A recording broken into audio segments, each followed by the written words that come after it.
যাদের বীর্যটা খুবই পানির মতন পাতলা হয়ে যায়, যে লিঙ্গের শীতলতা চলে আসে বা মিলনের সময় কম পাচ্ছে, আপনি কোনো ধরনের অ্যালোপ্যাথিক জাতীয়, ইউনানি, হার্বাল, হোমিও কোনো ওষুধই খেতে চাচ্ছেন না।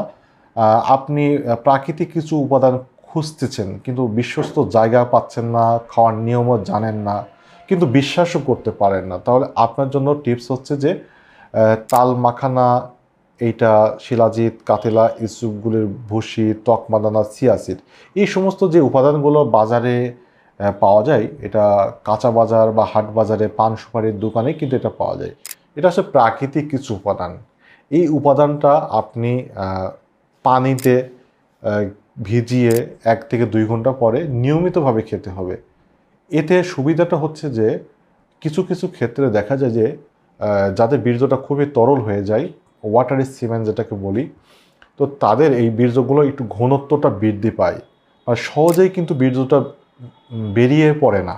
তো তাদের মিলনের সময়টা বৃদ্ধি পায়, অর্গাজমটা হয়। যে পুরুষের অর্গাজমটা বারবার হয় বা চাইলেই দীর্ঘক্ষণ ধরে মিলন করতে পারে, তো তাদের মূলত সেক্সুয়াল বা দাম্পত্য জীবনটা অনেক বেশি সুখের হয়। এটা আসলে একটা অনুশীলনের ব্যাপার।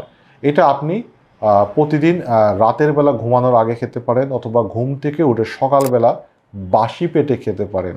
এটা কতদিন খাবেন? এটা 1 থেকে 6 মাস পর্যন্ত খাওয়া লাগতে পারে, কখনো কখনো এর বেশি পর্যন্ত খাওয়া লাগতে পারে।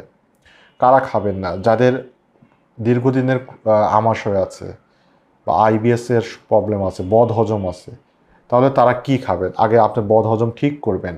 এটা টক দই খাবেন বা মিষ্টি দই খাবেন যদি ডায়াবেটিক না থাকে। সপ্তাহে 1-2 দিন টক দই বা মিষ্টি দই খেলে হজম শক্তিটা বৃদ্ধি পায়।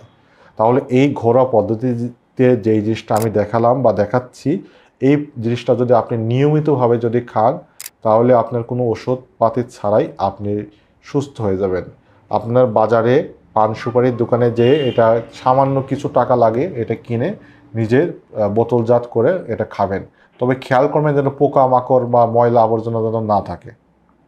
তাহলে আশা করি আপনার দ্রুত বীর্যপাত, লিঙ্গের শীতলতা এবং বীর্যের যে ঘনত্বটা, সমস্যাগুলো থাকলে এটা ঠিক হয়ে যাবে। আজকের ভিডিও শেষ করার আগে গত পর্বে যে সমস্ত দর্শকেরা আমাদের সাথে কমেন্ট করে শেয়ার করেছিলেন তাদেরকে জানিয়ে দিচ্ছি। চলুন দেখে আসি কারা ছিলেন আমাদের সাথে। আমাদের সাথে ছিল যে হাফিজ সাইদুল হাসান, বলছে সুন্দর মাশাআল্লাহ পরামর্শটা। এছাড়াও দেখতে পাচ্ছি যে এমডি শিমুল হাসান মাশাআল্লাহ জানিয়েছে। এছাড়াও মোস্তাফিজুর রহমান অনেক সুন্দর কমেন্ট করছে, মাশাআল্লাহ জাজাকাল্লাহ খায়রান ফা ইল্লাল্লাহ শাকিরুন। প্রিয় ভাই, খুব সুন্দরভাবে বুঝিয়ে বলেছেন, আপনার নেক হায়াত তাইবা দান করুন, আমিন সুম্মা